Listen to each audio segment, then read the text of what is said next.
And we are back once again for episode 264 of The Horror Guys. Yay! I'm Brian. And I'm Kevin. And we've got 4 movies and a short for you. All right. How many times have we recorded this intro now? This is the 3rd time. We're having some technical difficulties here at Horror Guys Studios, but I think we're on track now. We may be. I don't know. You hit the start button this time. We are going to talk about a brand new movie called Project Dorothy. Okay. A heavy sci-fi thriller horror kind of movie.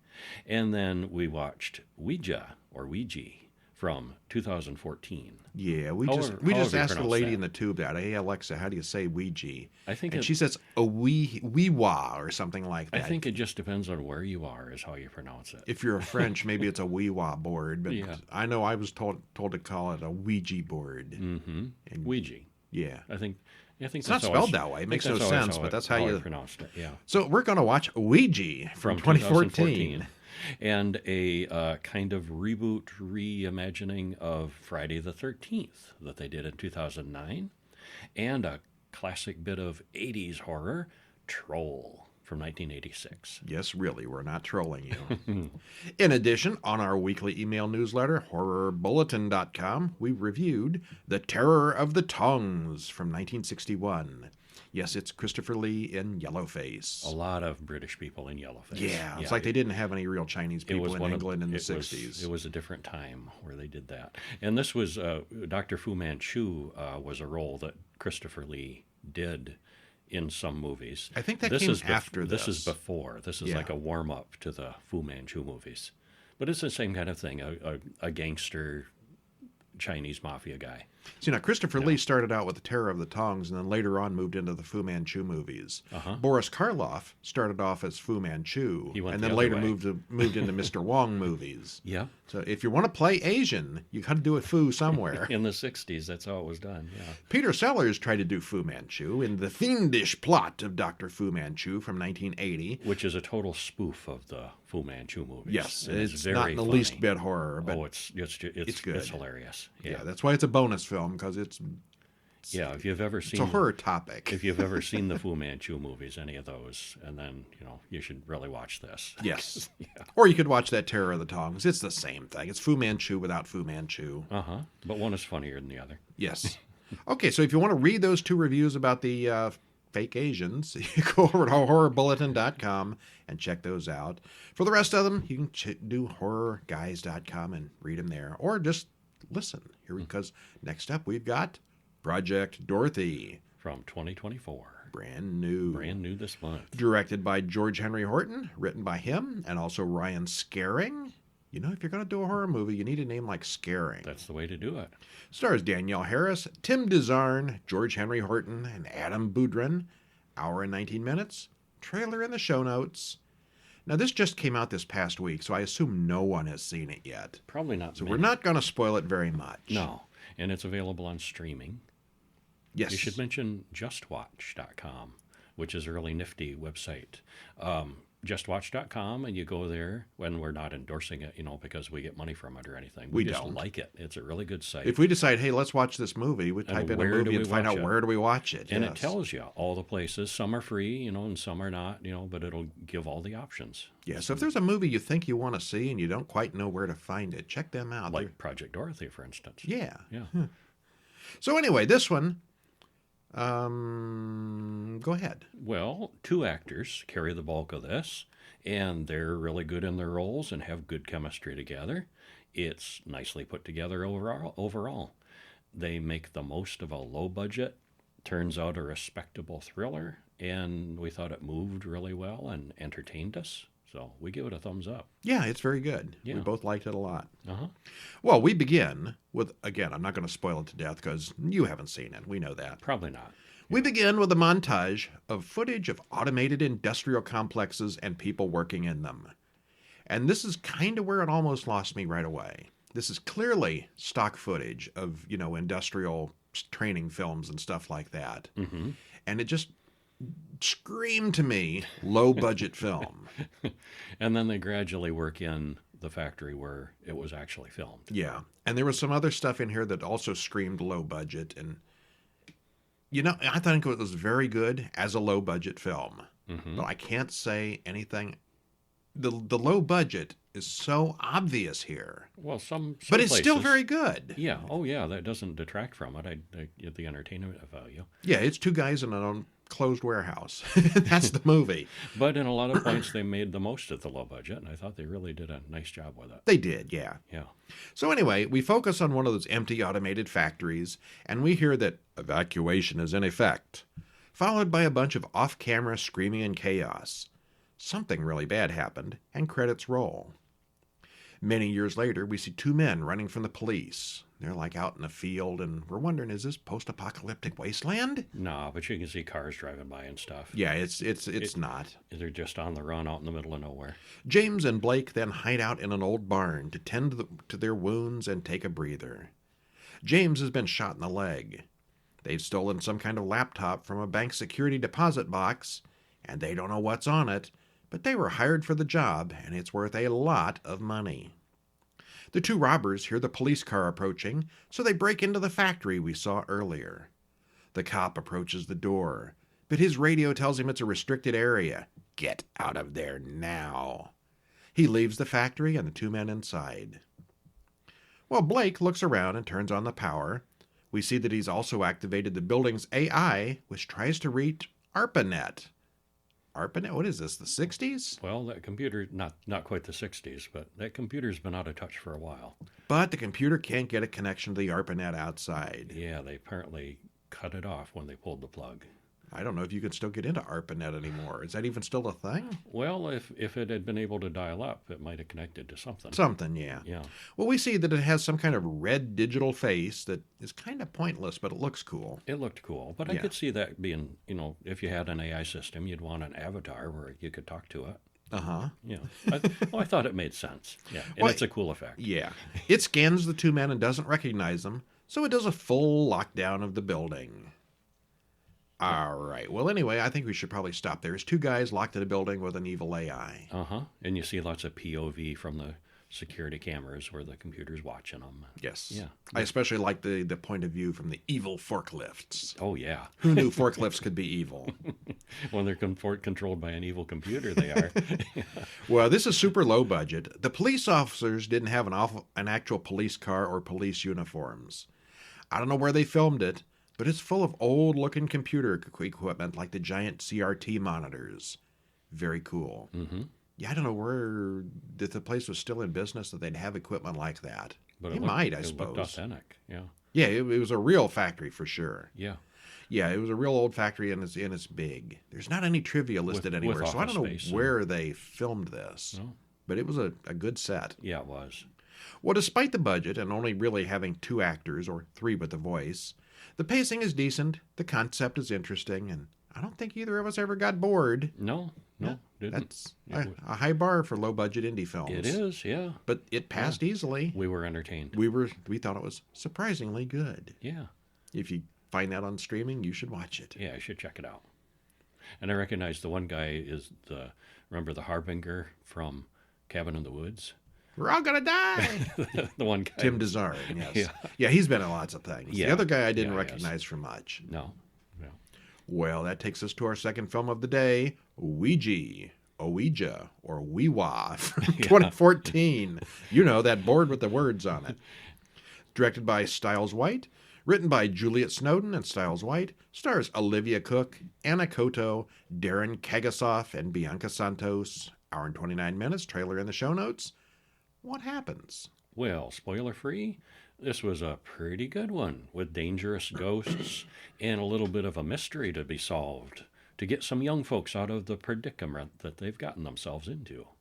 And we say young folks because they were supposed to be teenagers, but they were actors mostly in their 20s. But that aside, it was pretty well made. You and those teenage 20ers. Well, 20 yeah, or 20-agers. it happens a lot. I always notice. It doesn't take me out of it too much, I suppose. I can overlook it, yeah. But anyway, it was a pretty good one. Yeah. Well, it spawned several sequels, so it's not bad. Yeah. You ever notice how the movies that bring up like 7 or 8 sequels, the first one is always pretty good? Mm-hmm. Yeah. Yeah, and they often go downhill. very quickly. Yeah. A couple of exceptions. We noticed the Saw movies. They've been staying pretty consistently. Well, still, the first one was best. Yeah, it I think the was. first one was still best. But, and, Friday the 13th, Nightmare on Elm Street, Hellraiser. All the first ones are best. Yeah. Child's Play. yeah, Yeah. it does tend to be that way. Well, they wouldn't have a bunch of sequels if the first one wasn't good. So. But they keep making money, so they keep making more of them. Amityville Horror. Amityville. Oh, we don't talk about Amityville anymore. There's so many of those. The Amityville Outhouse, yes. Well, young Lane learns the rules for using the... Why don't you read this one? She learns the rules for using the Ouija board, and she plays it with her friend Debbie. Sarah interrupts and scares them both. Well, years later, a grown-up Debbie plays the game alone and then throws the board into the fire. Lane comes over, and Debbie tells her that the Ouija board has freaked her out. So she goes back inside alone. Kitchen seems to have a mind of its own. And she goes upstairs to find the Ouija board is back and intact. And then she hangs herself as credits roll. Oh, that escalated quickly. It sure did. Did you ever play with a Ouija board when you were little? No. Never tried one? No, never have. No, never. I mean, I've seen them. I've touched them. But no, never actually had a, talk to a spirit's experience with it or, attempted it. I never had one, but I did use it with some friends at times, and I never had one myself. It was so obvious how it worked. Uh-huh. That your subconscious is pushing that little thing around. I always thought it was dumb. Yeah. I suppose there's people that weird. believe it, though. But it's weird because it's Hasbro that manufactures them, a toy company. And Hasbro sponsored this movie. And they did. And it's not a good thing. It's not a good thing for, making Ouija board, This is an evil, killer, murderous Ouija board. Sponsored by Hasbro. By Hasbro, the toy company. What were they thinking? It's just weird, yeah. Well, continue. What happens? Well, Trevor brings a map to show Lane. He wants her to come with him on his upcoming camping trip. She gets a call from her dad, who tells her about Debbie. And there's a big funeral, and all Debbie's friends are there. Debbie's mom gives Lane a box of stuff to take home. And she asks Lane to watch over her house since she's leaving town. Well, Lane yells at her sister Sarah about sneaking out. At Debbie's house, Lane waters the plants and hears something upstairs. And she finds the Ouija board and takes it home with her. She asks Pete, another guy, if Debbie has been acting differently, or had been, and he admits that she'd been weird for a couple of weeks. She talks to Trevor and Isabel about consulting with Debbie through the Ouija board. Oh, if I know what really happened. Yeah. Well, Lane, Sarah, Trevor, and Isabel go to Debbie's house and use the board. Pete's there too, and he surprises them. Debbie soon says, "Hi, friend," through the board. And suddenly the power goes out. They all get spooked and go home. Well, they all figure Lane was moving the planchette out of a need to say goodbye. Lane's Nana warns her that Ouija boards are evil and she should get rid of it. As the day progresses, each of the friends gets a message from Debbie on their phones. Is she trying to give them all something, tell them all something? The only way to be sure is to use the Ouija board again. Well, Pete asks a personal question, and it's not Debbie answering. It's DC. And DC admits that Debbie made contact and they were talking. "Run, hide, she is coming, Mother," is the message that comes through. Lane looks through the planchette and sees a ghost in the room. Aha. Well, Lane and Sarah watch a video of Debbie finding the Ouija board in her attic, so it must have belonged to her previous owners, the house's previous owners. And the recording shows her playing the game alone. She gets that same "hi friend" message as they did. So something's there in the house. Isabel is at home and alone and gets possessed. She bangs her head on the sink and is killed. Trevor and Pete blame Lane for getting them into this. Well, Lane goes into Debbie's attic where Debbie first found the Ouija board. She finds a box of stuff up there and gets a scare with it. There are photos from the 1940s of a family, and they seem to be connected to the house. Doris Zander was a 10-year-old girl who lived in that house, and she went missing. Lane goes to see Doris's sister, Pauline, who is now an old woman living in an institution. Doris and Pauline's mother was a successful medium who used Doris to channel the dead, but something went wrong. So their mother went insane and sewed Doris's lips shut and then killed her. Well, okay then. Yeah. Well, Pauline then, the old woman, who was a girl then, killed their mother, which is why she's locked up. You need to cut the stitches from Doris's mouth. Mother will try to stop you. And she tells her that Dorothy is buried in the basement. I mean Doris, the girl that was killed. So the mother killed the daughter, and then the other daughter killed the mother, and the other daughter wants the first daughter's lips to get unsealed. Yeah. Who is buried in the basement at home. Yep. Uh-huh. Okay. Yeah, a little bit convoluted, but Lane, Trevor, and Pete go into the basement. But the two guys are soon locked in another room, leaving Lane and Sarah to dig alone. Lane finds Doris's body, but then her flashlight stops working. She does cut through the threads holding Doris's mouth shut, and Mother attacks. The ghost attacks. Doris screams, and Mother vanishes. Very cool scene. Yeah, that was awesome. Yeah. Later, dead Debbie appears and makes Pete's mouth get sewn shut before killing him. Lane goes back to see Pauline, who lied to her. She's free, says Pauline. And then you realize that her mother wasn't the one who was evil. Both Doris and Pauline heard the voice, and she's coming to get you too. Pauline was the one behind all this. Oh my. Yeah, and now the evil ghost is free. Nona says that they must destroy both the board and Doris's body. That's the only way to sever the connection. Trevor gets to the house first, but the swimming pool cover kills him. Doris grabs Sarah, but Lane has the board, so Doris has to play with her.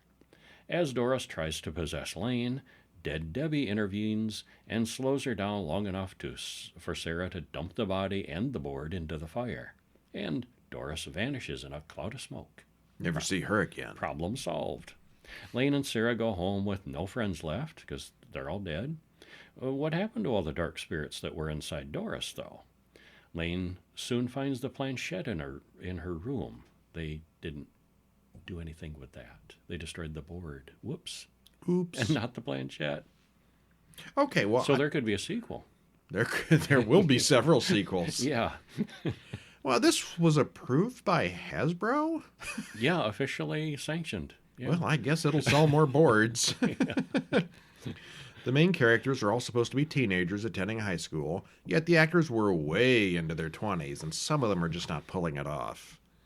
Kevin always notices this, but Well, it's especially bad if I notice it. It's really obvious. I'm more forgiving on that bit. Yeah. But the movie itself was actually pretty good. We didn't know where it was going for sure. Yeah, overall it was good. Yeah. We moved the planchette, and it says A+. Yay. Thumbs up. Well, let's watch this, a very classy little short film called First Blood, 2023. Written and directed by Olivia Locasano. Stars Lauren Saw and Tristan Grajales. 7 hours. Wow, 7 minutes, short. 13 seconds, and you can watch it on YouTube. What happens? Well, Mia wakes up in the morning to her period. It's her first time, it looks like, and she's fascinated by the blood. Look at all that blood. Look at that. And she finds it tasty. Ooh? There's some ew moments in this, yeah. Later, she and her boyfriend are kissing, and what she really wants to do is bite him and drink his blood. Does she? Well, could she be a vampire or developing into one? She goes home, cuts herself, and maybe gives that a taste. And will that stop this strange craving? Yeah. Ooh? Yeah, one of the lines she says, "I'm much better now." Yeah. She solves the problem. She does. She finds a way. Yeah. Yeah, it's very well made and looks good. And ew. But, ew. Yeah. Yeah. Really good. It's a gross out one. Yeah. You should give it a shot. It's good. All right, so one that was completely unnecessary, but still relatively entertaining, was 2009's Friday the 13th. There's no subtitle, there's no number, it's just Friday the 13th. It's a reboot or a remake, but it's also a continuation. Yeah, all three at once. There's a word for that. What is it? A requel? A requel. Yeah, it's a requel. Yep. Directed by Marcus Nispel, written by Victor Miller, Damian Shannon, and Mark Swift. Stars Jared Padalecki, Amanda Rigetti, Derek Mears, Danielle Panabaker, and Travis Van Winkle. Hour and 37 minutes. Spoiler free. I bet it's got Jason. Well, spoiler free, this, like we said, it's a reboot and sequel in one. It shows a brief refilming of the end of the first original movie. At the end of the first original it's revealed movie, that it's mom, and mom goes after the girl, and then they continue on with Jason years later as an adult. It disregards pretty much every other sequel. And Jason, in this one, he seems like more human and less indestructible this time around. He does get around awful quick, though. Very, very quick, from place to place, almost supernaturally. It was okay, but it was not very necessary and not very satisfying. And to date, this is the last of the Friday the 13th Jason movies. So far. And it's been like 15 years. Didn't seem like that long. Time for him to make more. That's what I say. Is it, though? Well, what else can you do with Or has everything been done? Yeah. Well, it's June 13th, 1980. As the credits roll, we watch a girl running through the woods as Jason Voorhees' mother attacks her. The old woman tells her story of what happened to poor little Jason, and the girl kills the old woman and runs off. We see a boy take her locket as we hear, "Kill for mother." Is this Psycho? In this present day, 5 teenagers walk through the woods planning to find their secret crop. Wink, wink, nudge, nudge. They camp for the night out in a field, but they see some broken down old cabins not far away. There was a camp there that shut down around 20 years ago. One of the campers, Wade, knows the whole story of Jason and tells them all about it. So this is not a reboot. Everybody knows who Jason is. He's almost legendary. And this is later, after he's had some time to grow up. Yeah, all that ridiculous stuff from the other 19 sequels didn't happen. Right. Well, Whitney is worried about being here, leaving her sickly mother at home alone. Richie and Amanda go off to have sex, because it's that kind of movie. Wade wanders through the woods, listening to his iPod. This was 2009, remember. They had iPods. They had those then. He finds the hidden pot garden, but there's someone there with a machete, and Wade isn't going to tell anyone after that. Whitney and her boyfriend Mike check out the old camp and find Jason's locket with his mother's photo inside. It looks like someone's been living in this cabin, as it's all decorated with kids' toys. They find a bed with Jason written on it. They keep snooping and eventually finds Jason's mother's head. Ew. Someone under the floor grabs Mike and pulls him down. A big man on a hood cuts open Amanda's tent and drags her out. Richie steps on a bear trap and can't help it all as she's burned alive in her sleeping bag. That's a pretty good one. Whitney finds Richie, and then Jason finds them both. And then, credits roll. 23 minutes in. That was all just the setup. What was all that? 6 weeks later, another carload of teenagers stops at the gas station near Crystal Lake. More victims. Clay Miller is also there, and he's looking for his sister who went missing 6 weeks ago. Well, the sheriff knows Clay. Clay's been investigating for a long time now, probably about 6 weeks. The sheriff says they're doing all they can, but Clay thinks foul play was involved in Whitney's disappearance. Clay talks to an old woman who says his sister is probably dead. "We just want to be left alone, and so does she," she says cryptically. No, so does he. Yes, so does he. Yes, referring to Jason, we think. Yeah. Well, the teens all arrive at Trent's father's house, and they complain about having no cell signal. You always got to point that out now. Oh, yeah. While Trent is a jerk, Chewie is a pothead, Lawrence is a very stereotypical black guy who doesn't want to be stereotyped. Trent whines to Jenna that he regrets inviting the others as they're all hooligans. That's his word, hooligans. He doesn't want to associate with the hooligans. Yes, that's right. Clay shows up, and Jenna likes him a lot. Meanwhile, one of the locals that Clay had talked to earlier goes into his barn to get high. He hears someone upstairs and finds Jason, who loses his mask. He does, however, find an old hockey mask that he puts on. Jason then kills 2 of Trent's crew on the other side of the lake. Ah, the mask. Clay and Jenna check out the old Camp Crystal Lake as night falls. They watch as Jason walks through, carrying a headless body. As they run through the woods, We cut to Whitney, who's chained in Jason's lair. She's not dead after all. Since when did he take prisoners? This is a new Jason.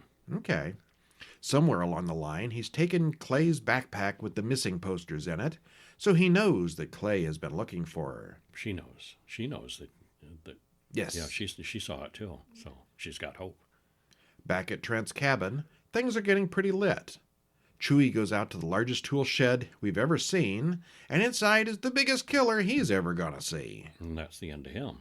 Jenna and Clay run in and tell Lawrence what they've seen before calling the police.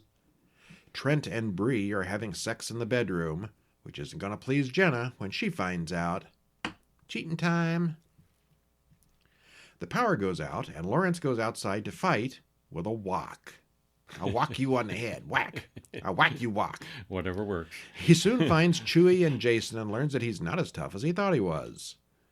Bree runs into Jason in the bathroom and pays the price.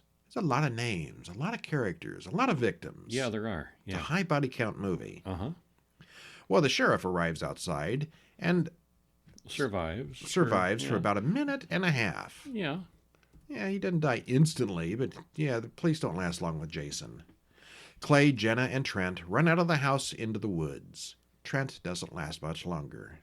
Now, this has been going on for some time. This is where at the point with the sheriff, I was starting to have an issue with this, because Jason's been living in this area for 20 years now. In a cabin. And he's territorial. He basically kills anybody that infringes on his territory. He wants, this is his, And the sheriff doesn't know. I mean, that woman in town knew. That local woman in town knew. And, these people can't be that clueless, when anybody, as many people would have disappeared. We just don't go up there. If he kills a couple campers once in a while, it's good for the town. Okay, good for tourism. Yeah. But the sheriff just seems to have absolutely no idea. And how could that be? I mean, it's not that he's trying to cover it up or, hide it. Well, this guy's been going all over town for 6 weeks looking for his missing sister and her missing friends. And there were 5 friends. And the police were aware of it. And the police had to have asked a few people around. Somebody would have said, hey, check out that camp up there. Yeah. Especially since that's where they were. Yeah. Anyway, this is about the point where I started having an issue with. Like, this is the point. How do the police not know? Clay and Jenna go into one of the cabins and hear Whitney calling from below. They find Jason's secret underground lair and the missing sister as well. As they try to break her chains, Jason shows up and stabs Jenna. Clay and Whitney find another way out, but Jason's waiting for them topside. The two fight off Jason for a bit. During the fight, the wood chipper gets turned on. He's about to shove Clay in when Whitney pulls out the locket and tells Jason to stop. They wrap a chain around Jason's neck, and he slowly gets dragged into the wood chipper.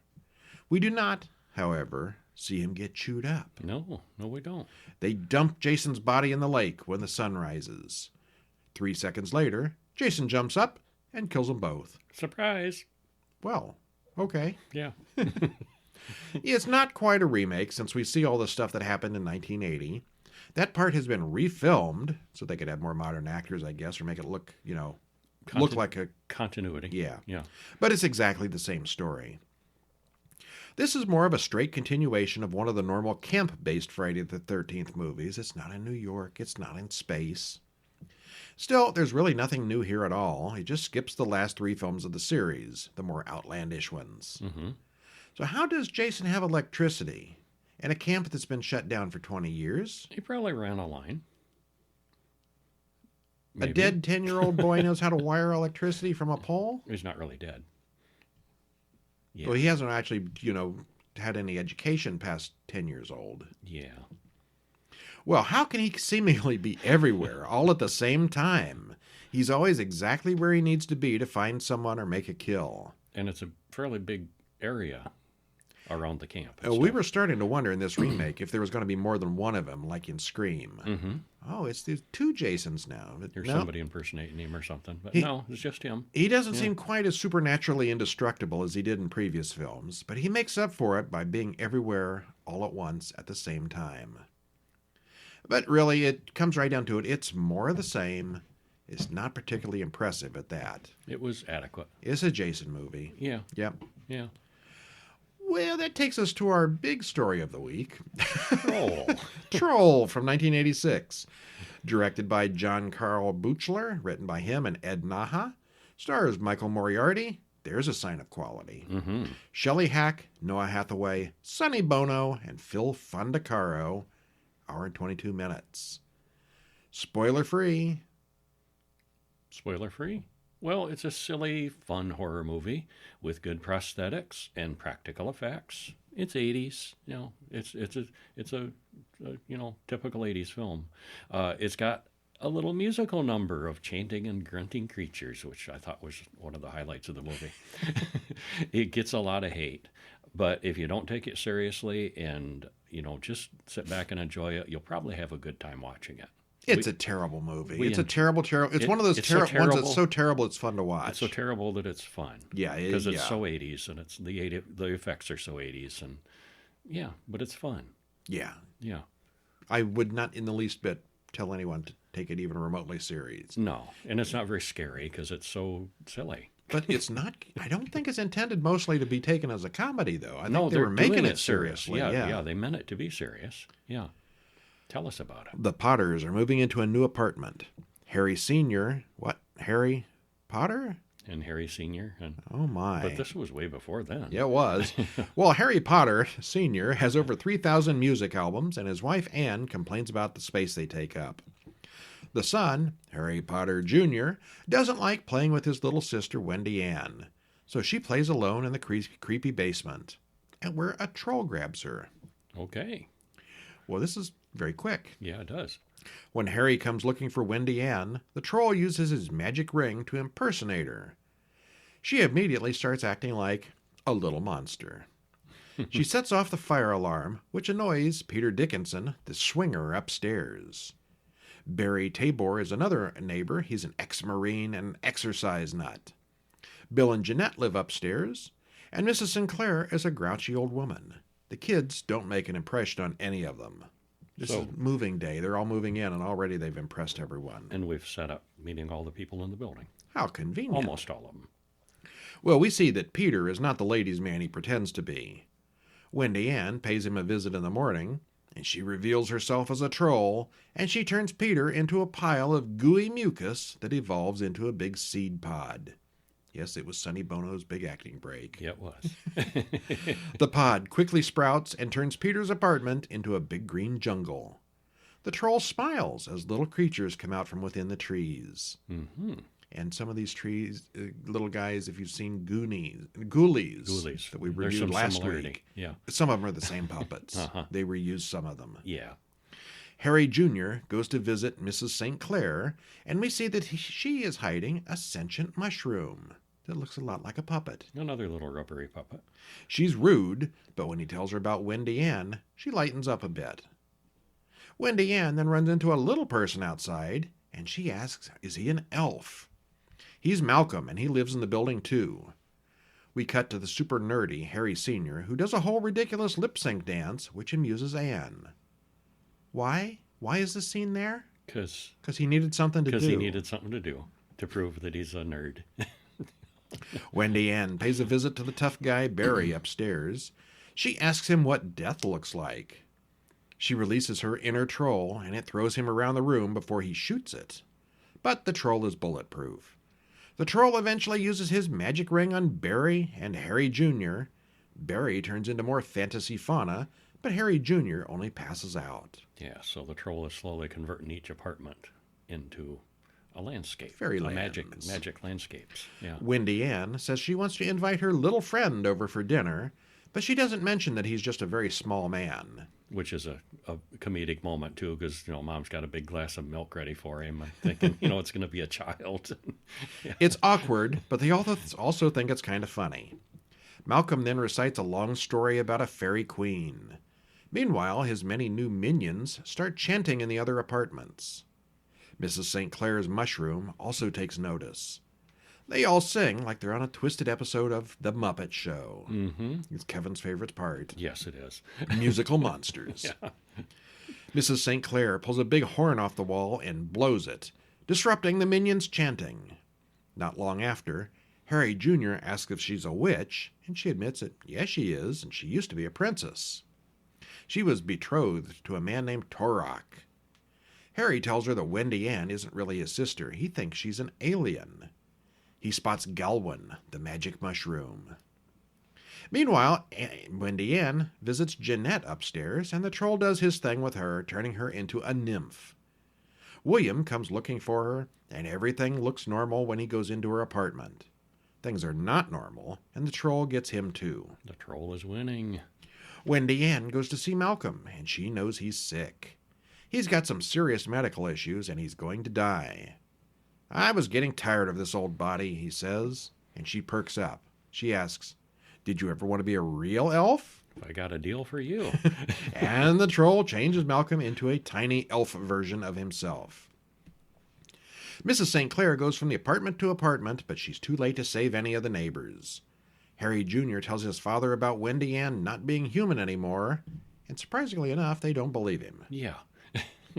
Well, the whole building is on the verge of being overrun with vines and greenery, so he goes to Mrs. St. Clair again. She tells him about Torok the Troll, a sort of mean, evil fairy. Torok used to look human, and he was once her fiancé. She tells him a whole story about olden times. She knew he would return, and it's her task to stop him. He's trying to recreate a fairy world inside the apartment building. And she explains that Wendy Ann is probably still alive, and she'll become the next queen of the fairies. There are only 2 apartments left, hers and Harry's. If Torok takes them all, he can take the world next. Today the apartment building, tomorrow the world. So it's up to them to save the world. As soon as Harry leaves, Mrs. St. Clair lets her hair down, and we see that she looks much younger now. She's not as old as she appears. Yeah. She zaps open a door and goes into one of the fairy apartments, and the troll sends his minions after her and turns her into a talking tree. Yep, lost the battle. Now it's all up to young Harry. The world revolves on Harry Potter once again. He goes into the fairy woods and soon finds Wendy, who is asleep. A giant creature attacks Harry, and we see big leafy tentacles on the outside roof of the building. When the monster goes after Wendy, the troll kills it himself. Everything reverts to normal, and the family immediately moves out. Enough of this. Nope time. One of the policemen goes into the basement to check things out and is sucked into the magic forest. The troll gets him. No, it's not over. So, we're told early on that Harry Sr.'s full-time job is writing movie reviews. How do I get a job like that? We need a job like that. You can insert any Harry Potter joke you want, since it's both 2 characters with that name here. There's a lot of familiar faces, some of whom would become big stars, and other probably should never work again. It was a cool move, casting a mother-daughter as the same character for the transition when Mrs. St. Clair lets her hair down for warrior mode and becomes younger. Yeah, that was a really cool transition, I thought. They look alike in real life because they are mother-daughter. related. Yeah. And the first time I saw it, I thought, oh, that was really good age makeup. And then I saw the credits. Oh, okay, yeah, that makes sense. Mother-daughter, yeah. Well, the troll character here, he looks really good. The makeup and prosthetics are very well done and expressive for a character who doesn't talk that much. His little minions are very similar to the ghoulies. Mm-hmm. This is on many people's lists of worst horror films of all time, but at least I disagree. What do you think? I disagree. It's not that bad. No, I've certainly seen worse. I mean, It's there's bad that are just, boring and awful and you hate watching them. And then there's bad where you have a good time watching them. Yes. And that's this kind. It's not in the least bit serious, but it's a silly, fun movie. Yeah, I enjoyed it. I've seen it several times now and still enjoyed it. I'm pretty sure I saw this in the theater when it came out. I saw it later on, I don't know where, on television or cable later, but I think this was probably 3rd time seeing it. Okay. Yeah. Well, that's it for the stuff we're going to talk about here. If you want to read about some fun stuff over at horrorbulletin.com, we've got The Terror of the Tongs from 1961, starring Christopher Lee, which is more of an action crime drama than horror.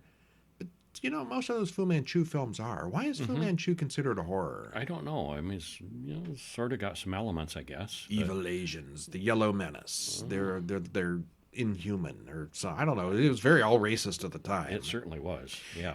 But it's got some of the elements of horror. It moves well with a decent story and has a lot of white people playing Chinese, including Christopher Lee in his first top-billing role. Mm-hmm. It was a quick, pretty entertaining watch. If you can get past the racism, I thought it was pretty good. It was entertaining, yeah. Good story, yeah. And then we had the fiendish plot of Dr. Fu Manchu from 1980, starring Peter Sellers. Where he just totally makes fun of all of those genre. Yeah, there's been dozens of Fu Manchu movies and books over the years, and he picks on most of them. Yep. It's a spoof of Fu Manchu, which did have some horror elements. It's really just a comedy, though. We thought it was funny and well done, even with lots of references that we probably missed. Mm-hmm. We have not seen that many Fu Manchu movies. But enough to appreciate it. And it was Peter Sellers' final movie, so if you thought he was funny, you should probably see this one. Uh-huh. And that's it for this week. Stop in on horrorguys.com and horrorbulletin.com. Subscribe to that podcast, YouTubers. You notice lately our YouTube channel has been getting a lot of hits. And, there's an easier way. We have regular podcasts other than just listening to us on YouTube. But if you want to see it on YouTube, that's okay too. Yeah, YouTube is fine, but you got to keep the little window open. It's much easier on a regular podcast app. Should put it on TikTok. No. No? You refuse? I wouldn't have a clue how to do that. Yeah, if you're listening on YouTube and you want to do a real podcast app, go over to horrorguyspodcast.com, and there's subscription buttons there for Google Play and Apple Podcasts and all the different options. Yep. All right, well, that's it for this week. I'm Brian. And I'm Kevin. And we'll see you when? Next week. See ya. See ya.